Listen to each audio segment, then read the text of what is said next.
Today I'm at Classic Car Club Manhattan, which is like Zipcar on steroids for New Yorkers obsessed with classic and modern supercars. Today we're talking about how to properly clean and detail your engine. We have 3 different styles: an exotic, a muscle car, and a modern car. So what are the differences in cleaning each type of engine? Find out today on this episode of Drive Clean.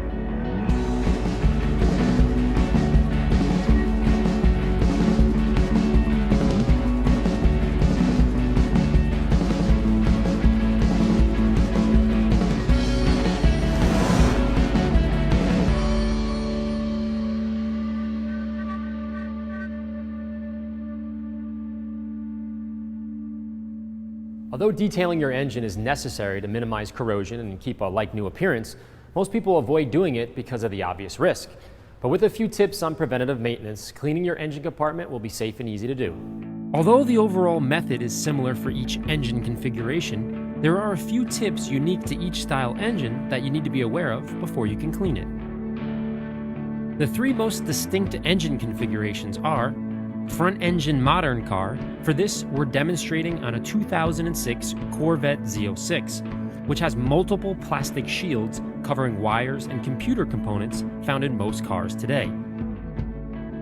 Next is the rear engine exotic car, illustrated by this gorgeous black 2011 Ferrari 458, which has some exposed parts that can be challenging to reach because of its mid-engine placement.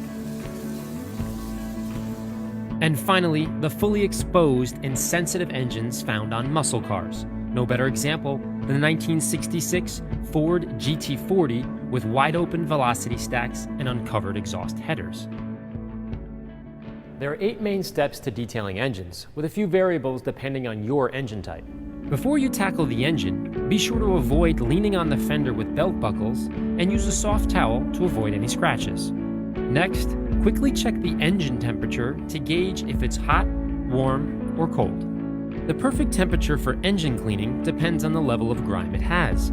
For example, if your engine has caked on gunk that hasn't been touched in years, having a warm to slightly hot temperature can be helpful to loosen the layers of grease. But in most cases, a cool to warm engine is ideal. While I'm inspecting the level of dirt and gauging the temperature, I also work the jams for leaves and twigs that commonly get caught in those areas. Compressed air works great as well for these tight spots. Next, look for the top 3 engine components that may need protection if exposed on your particular engine. Number 1 is the distributor. This can cause a misfire when penetrated by excess water. Number 2 is carburetors, velocity stacks, or air filters. These need to be covered to prevent water from finding its way into the engine. Here, I'm using a clear personal items bag to wrap each component, then I add 1 strip of electrical tape to hold it in place. Generally speaking, if you see exposed electrical components, cover them with plastic bags or absorbent towels.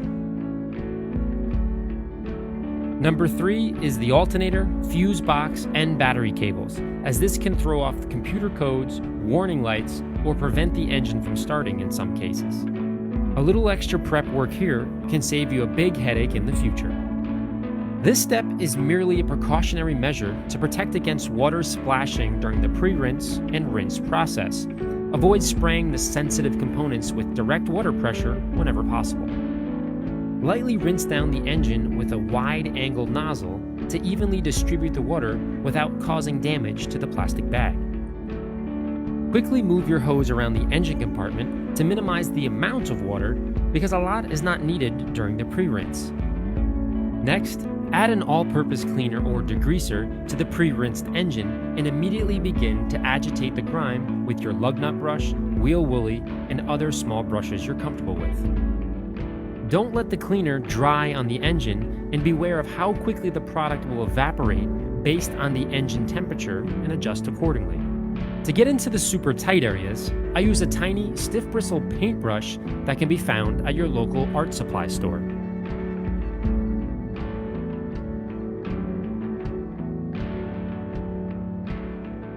Then, quickly rinse down the lifted grime with a wide-angle sprayer before any evaporation occurs.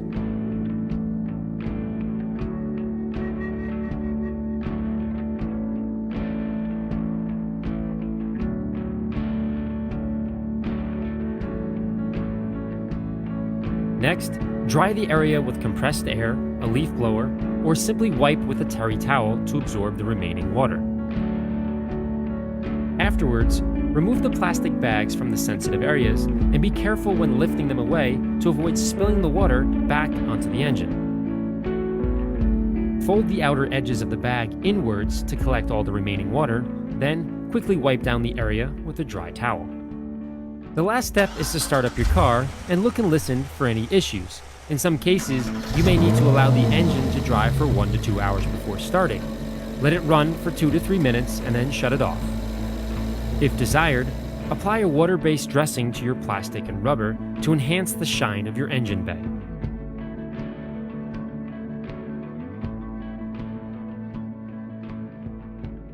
Although engine detailing seems perilous, recognizing and protecting the sensitive areas will allow you to clean and maintain the heart and soul of your car, which of course is the engine.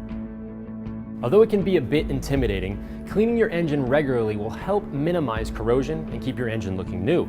The key is to recognize your specific engine type and protect the sensitive areas that might be damaged by water and cleaning products. For a step-by-step PDF of how to detail your engine, visit ammonyc.com. Well, that's it for me, guys. Thanks for watching another episode of Drive Clean right here on the Drive Network.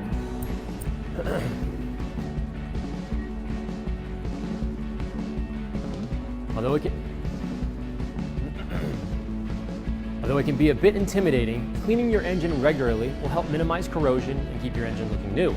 The key is to recognize your specific engine type and protect the sensitive areas that might be damaged by water and cleaning products. For a step-by-step PDF of how to detail your engine, you know where to go. Visit ammonyc.com. That's it for me, guys. Thanks for watching another episode of Drive Clean right here on the Drive Network.